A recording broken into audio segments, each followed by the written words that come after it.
इस माँ बाप ने आपको पैदा करके पाल पोस करके इतना बड़ा किया, जिस माँ ने अपना पेट नहीं देखा कि मुझे भी खाना चाहिए, जिसने अपने बच्चे के लिए बचा करके रखा कि मेरा बेटा आएगा और मैं उसको ये भोजन दूंगी, इसको खिलाऊंगी, तो वो उस माँ ने कितना त्याग किया। जिस माँ ने बच्चे को अपने पेट में 9 महीने पाल करके रखा, उस माँ से पूछो बच्चे का कितना दर्द होता है। माँ जब बच्चे को सुलाती है अपने पास और दिन भर काम करती है, रात में सो रही है, इतनी गहरी नींद में सोती है कि उसको कुछ बगल से गाड़ी चली जाए, बगल से कोई रेलगाड़ी ट्रेन गुजर जाए, उसकी हॉर्न आवाज आ जाए, उसको फर्क नहीं पड़ेगा। लेकिन अगर बच्चा हल्का सा कू कर देता है, तुरंत अरे सो जा। मतलब क्या है? ये बच्चे के प्रति उसका प्रेम है, क्योंकि जिस शरीर से उसने पैदा किया है उसी शरीर से तो वो भी बच्चा भी पैदा हुआ है, इसलिए प्रेम बहुत होता है। तो कहने का मतलब ये है कि महात्मा जी ने कहा कि अब तुम जो है ध्यान नहीं दे पाओगे। बोले नहीं, हम तो ध्यान देंगे। फिर उसके बाद बोले कि बच्चा होने के बाद आपने कहा खुद पर ध्यान नहीं दे पाओगे, तो उसने कहा हाँ भाई। महात्मा जी ने कहा और क्या, अब अपने आप पे कहाँ ध्यान दे पाओगे, जब बच्चा हो जाएगा तो उसी पर आप ध्यान दोगे। तो महात्मा जी ने कहा ऐसा है, देखो गृहस्थ आश्रम भी अच्छा है, कोई बुरा नहीं है, गृहस्थ आश्रम में भी लोग रहते हैं, भगवान का भजन करते हैं, ऐसा कुछ नहीं है, और सबसे बड़ा आश्रम है गृहस्थ आश्रम। सारी जिम्मेदारियों को निभाते हुए आप उस परमात्मा का भजन करते हो, सारे लेन देन को निपटाते हुए आप उस परमात्मा का भजन करते हैं, तो ये तो इसमें तो कोई खराब बात नहीं है। तो उस लड़के ने कहा महात्मा जी आप जानते नहीं संसार में सब एक दूसरे से कितना प्यार करते हैं, आपको क्या मालूम, आप तो विरक्त हैं, लेकिन मैं तो घर पर रहता हूँ, मैं तो समाज में रहता हूँ, मैं जानता हूँ कि लोग एक दूसरे से कितना प्यार करते हैं। तो महात्मा जी ने कहा अच्छा ठीक है, जब समय आएगा तो मैं तुमको ये दिखाऊंगा कि कौन कितना प्यार करता है। समझ में आ रहा है ना सबको? तो 1 साल बीत गया। उस बालक ने कहा कि महात्मा जी जरा बताइए कि मैंने कहा कि संसार में एक दूसरे से सब बहुत प्यार करते हैं, आपने कहा कोई प्यार नहीं करता, इसका मुझे प्रत्यक्ष दिखाइए। उन्होंने कहा ठीक है, जब मौका आएगा तब दिखाएंगे। 1 साल बीत गया, 2 साल बीत गया, 5 साल बीत गया। एक बार जबरदस्ती उसने कहा कि महाराज जी आज आपको बताना पड़ेगा, इसको उदाहरण के साथ आपको बताना पड़ेगा।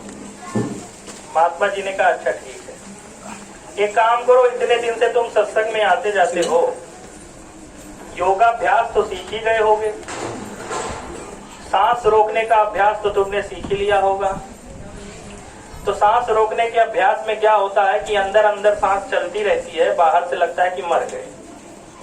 तो बोले कि एक काम करो, जाओ घर पे और घर पर जा करके सांस रोक करके लेट जाओ, अंदर अंदर सांस चलती रहेगी, बाहर से लगेगा कि मर गए। अब लड़का घर पे गया, घर पे जाता है, घर जा करके क्या करता है कि सांस रोक करके लेट जाता है। उधर से घर वाले आते हैं, अरे क्या हो गया, हमारे लड़के को क्या हो गया, रोना धोना चालू हो गया, अरे बुलाओ डॉक्टर को बुलाओ, माँ आई, बहू आए, बच्चे आए, अरे क्या हो गया, अरे डॉक्टर को बुलाओ, अरे इनको अभी तक तो सही थे, अभी अचानक से क्या हो गया। अब डॉक्टर को बुलाया गया, वैद्य को बुलाया गया, सबको बुलाया गया, गाँव के सब आ गए, खड़े हो गए, मोहल्ले के लोग आ गए तमाशा देखने के लिए, क्योंकि कहीं कुछ होता है तो मोहल्ले वाले भी इकट्ठा हो जाते हैं, तो तमाशा देखने के लिए आ गए। फिर जो है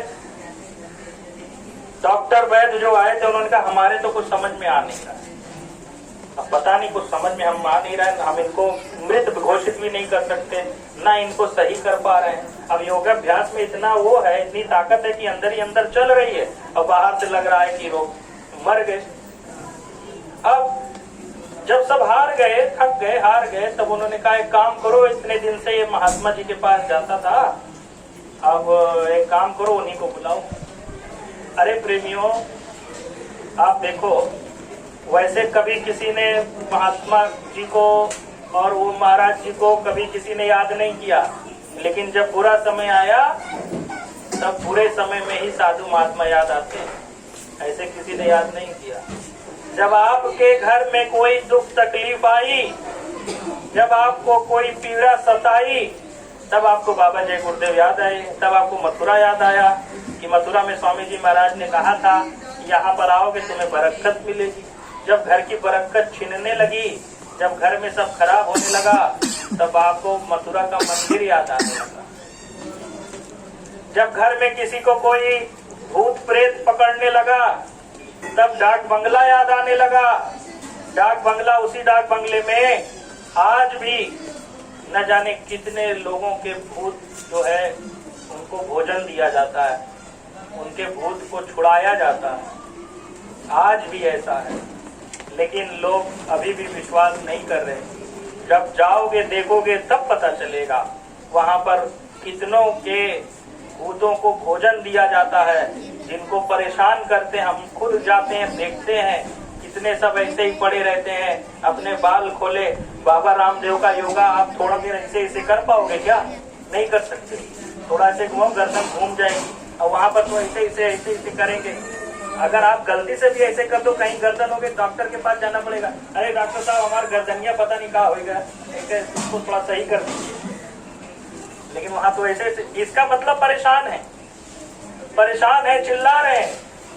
क्योंकि आत्माएं जितनी हैं, जितनी हत्याएं हो रही हैं, इन हत्या के द्वारा ये सभी आत्माएं इधर उधर वायुमंडल में भटक रही हैं।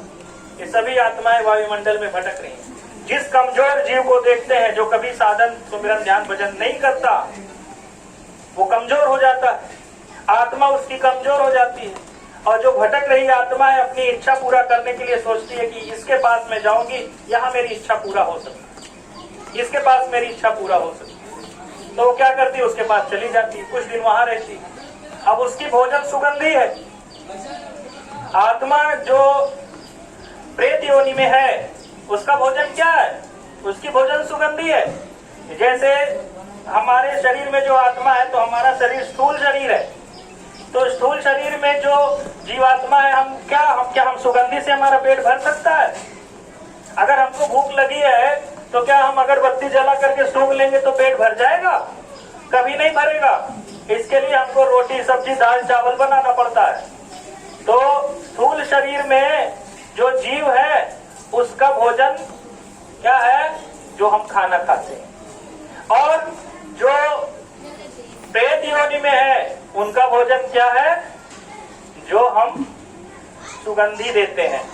तो आज भी मथुरा में सुगंधी दी जाती है। कभी किसी को कोई तकलीफ हो, दुख हो, आप मथुरा चले जाना। बाबा जी खड़ा। जय गुरुदेव। तो आज भी आपको अगर कोई दुख तकलीफ हो, तो आप वहां पर चले जाना। हाँ, चलेगा।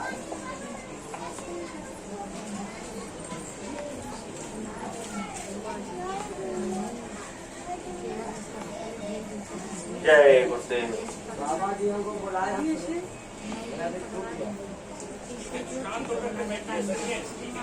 कुछ बोलिए नहीं, आप शांत रहिए, कुछ बोलिएगा नहीं तो अभी आपको बाहर करेंगे वहां पे। ठीक है, चेतावनी आपको दे रहा हूं, डिस्टर्ब मत करिए।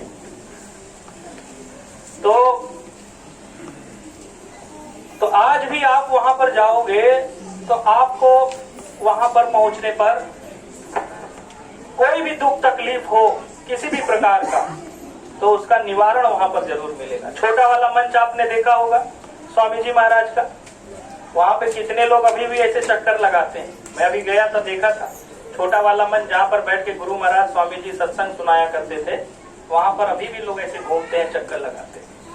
शाम को 8 बजे डाक बंगले पर झा साहब है, वो भूतों का भोजन तैयार करते हैं। कितने लोग वहां पर आते हैं, और विश्वास जिसको होता है वो जाता है, और जिसको विश्वास नहीं होता है वो क्या करता है? वो इधर उधर किसी ओझा के पास जाएगा, किसी इसके पास जाएगा, किसी उसके पास जाएगा। लेकिन ओझा ये सब जानते हो क्या करते हैं? ये भूतों को भगाते हैं,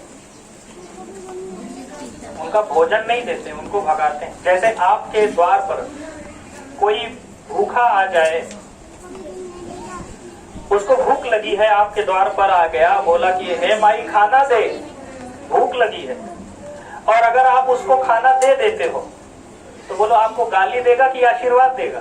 आशीर्वाद देगा। आशीर्वाद देगा ना, कि उसकी जो उसको भूख लगी थी, आपने उसको खाना दे दिया, उसकी तृप्ति हो गई, बोला जीते रहो, आपके परिवार में सब खुश रहें, आपके परिवार में धन धान भरा रहे, सब कुछ रहे, और देकर चला जाएगा, आशीर्वाद दे देगा। लेकिन अगर आपने इसी के विपरीत उस भूखे व्यक्ति को जो आया था, उसने कहा माई खाना दे, अगर आपने उसको बोला कि भाग जाए यहाँ से, खाना नहीं मिलेगा, तब आपको क्या वो आशीर्वाद देगा? क्या कहेगा आपको? चला तो जाएगा, लेकिन 2-4 शब्द बुरे आपको कह करके जाएगा कि देखने को तो इतने बड़ा घर आलीशान बना करके रखा है, लेकिन भोजन नहीं करा सकते। इसलिए वो क्या करेगा? आपको कुछ ना कुछ भला बुरा कह करके चला जाएगा। तो कहने का मतलब ये है कि स्वामी जी महाराज ने कहा, नैमिषारण्य में स्वामी जी महाराज ने एक बार कार्यक्रम किया था यमुना नदी के किनारे। वहां पर स्वामी जी महाराज ने एक कुंड बनाया था।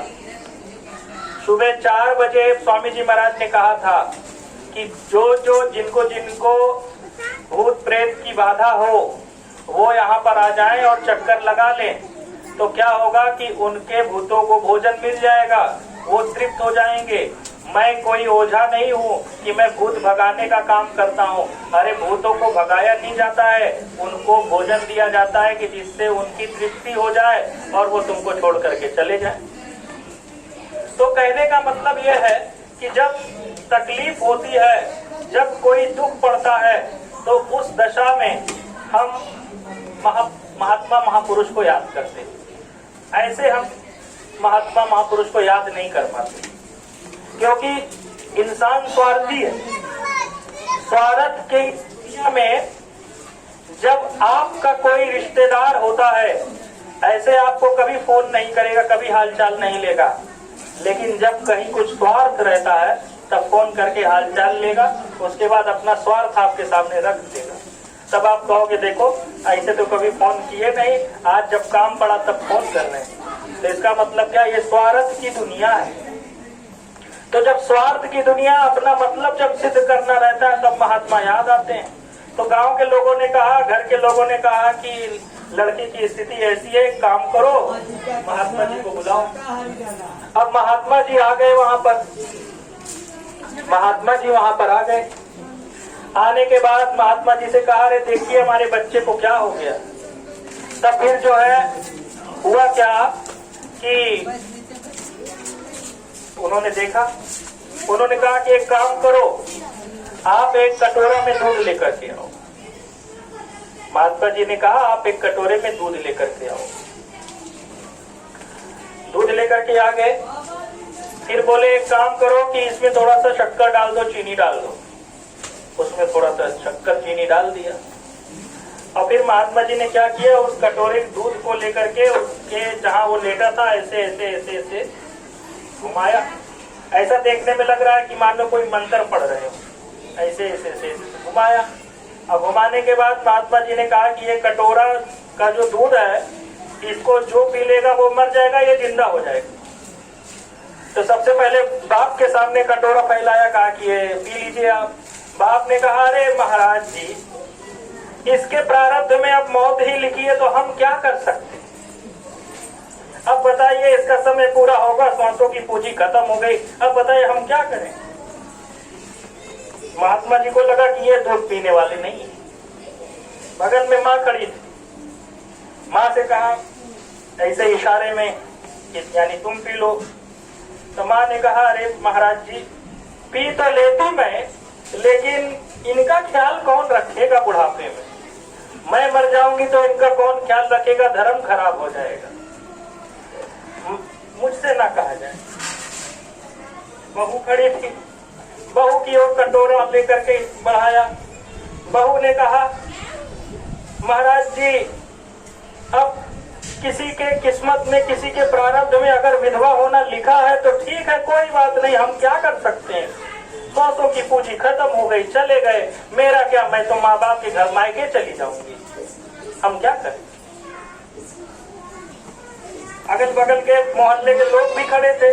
मोहल्ले के लोगों को लगा कि अब हमारा नंबर आने वाला है, तो मोहल्ले के लोगों ने सोचा अब यहाँ से सरकना शुरू करो, नहीं तो कहीं हमें ही से कहने लगेंगे पी लो, मना भी नहीं करते बनेगा।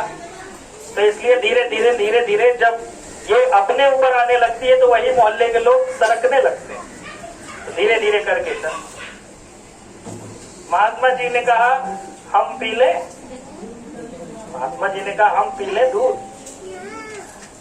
बाप ने कहा अरे महाराज जी, परहित सरिस धर्म नहीं भाई, पर पीड़ा सब नहीं है दिमाई, पर उपकार वचन मन काया, संत सहज स्वभाव लग रहा है। अरे महात्मा महापुरुष तो परोपकार के लिए बने ही होते हैं, आप पी लेंगे तो कितना अच्छा है। आपके तो कोई लड़का बच्चा भी नहीं है, कोई रोने धोने वाला भी नहीं है, आप पी लेंगे तो आप मर करके भी अमर हो जाएंगे। आपके नाम पे गांव में हम समाधि बनवा देंगे और आपके नाम पे